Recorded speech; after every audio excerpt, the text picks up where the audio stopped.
আদিবাসী সেঙ্গেল অভিযান কালিয়াগঞ্জ ব্লক কমিটির পক্ষে উত্তর দিনাজপুর জেলার কালিয়াগঞ্জের ব্লক ডেভেলপমেন্ট অধিকারীর কাছে প্রতিনিধিমূলক সাক্ষাৎকার ও স্মারকলিপি জমা দেওয়া হয় আদিবাসী সেঙ্গেল অভিযান কমিটির সদস্যদের পক্ষে। দাবিগুলোর মধ্যে হচ্ছে সারনা ধর্ম কোড দিতে হবে, আবহাওয়া দেশম আবহাওয়া রাজ ঝাড়খণ্ড দেশমকে পুনঃপ্রতিষ্ঠা করতে হবে, সাঁওতালি ভাষাকে প্রথম রাজভাষার মান্যতা দিতে হবে, আদিবাসী সমাজের স্বশাসন মঝি পারগানা ব্যবস্থায় সংবিধান ও গণতন্ত্র লাগু করতে হবে, কুর্মী মাহাতোদের এসটি সূচিতে সামিলের ষড়যন্ত্র বন্ধ করতে হবে, বীর শহীদ সিধু মুর্মু এবং বিরসা মুন্ডার বংশধরদের নামে দুটি ট্রাস্ট গঠন করতে হবে, প্রতিটি ট্রাস্টে 100 কোটি টাকা প্রদান করতে হবে, মারাংগুরু গিরিটি লুগু গুরু বোকারো আজোধিয়া বুরু পুরুলিয়ার আদিবাসীদেরকে ফিরিয়ে দিতে হবে। আবহাওয়া 30 জুন মাহা जहाँ सिदु कान्हू हुल उत्सव उपलक्षे तीन आले वीडियो ठे मिट्टांग दाबी साकाम ले दोहो लेदा जाते वीडियो डेपुटेशन माध्यम तलाते आलेया जे दाबी मेना ओना दाबी जाते राष्ट्र माननीय राष्ट्रपति टे जाते पहुँचाय। বাংলাতে বলেন কেন কি অভিযোগ রয়েছে আপনাদের? আজকে আমাদের সেঙ্গেল অভিযানের পক্ষ থেকে আদিবাসী সেঙ্গেল অভিযানের পক্ষ থেকে এক ডেপুটেশন ভিডিও অফিসকে দেওয়া হলো। তো ডেপুটেশনের মূল উদ্দেশ্য ছিল যে আদিবাসীরা হিন্দু না, ইসাই না, মুসলিম না, আমরা অ্যাকচুয়ালি প্রাকৃতিক পূজক।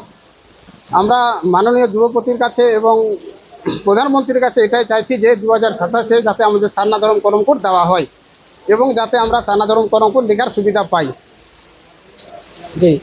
দ্বিতীয়ত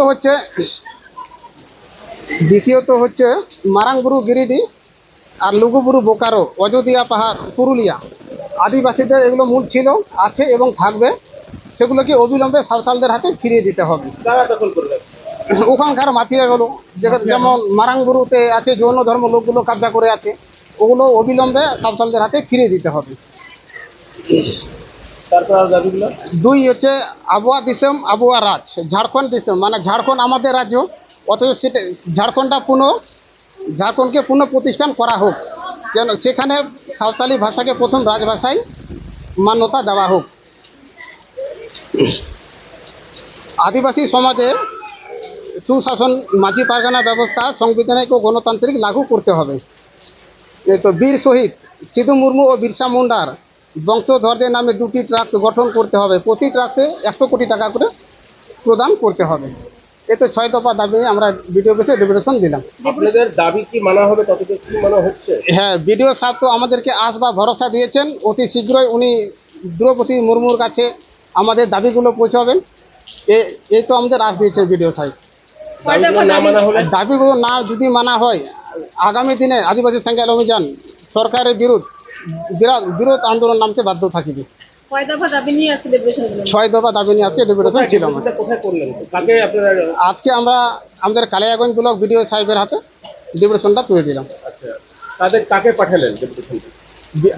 দ্রৌপদী মুর্মুকে বিডিও সাহেবের হাতে দিলাম, আমরা যাতে ওনার মাধ্যমে দ্রৌপদী মুর্মুকে যাতে আমাদের ডেপুটেশনটা পৌঁছে যায়। দ্রৌপদী মুর্মু তো আপনাদেরই হচ্ছে আদিবাসী সম্প্রদায়, কতটুকু আশাবাদী রয়েছেন, কাজ কি হবে? না, আমাদের মাননীয় দ্রৌপদী মুর্মুর কাছে আমাদের পুরো ভরসা বা আশ আছে, উনি আমাদের কাজগুলো অবিলম্বে করবেন। আপনার নাম?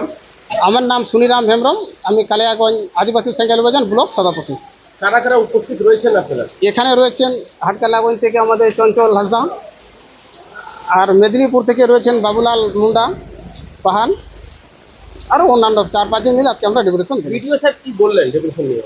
বিডিও সাহেব আমাদের দাবিগুলো দেখে বলছে, ঠিক আছে, আমি অতি শীঘ্রই তোমাদের দাবিগুলো দ্রৌপদী মুর্মুকে পৌঁছাবো।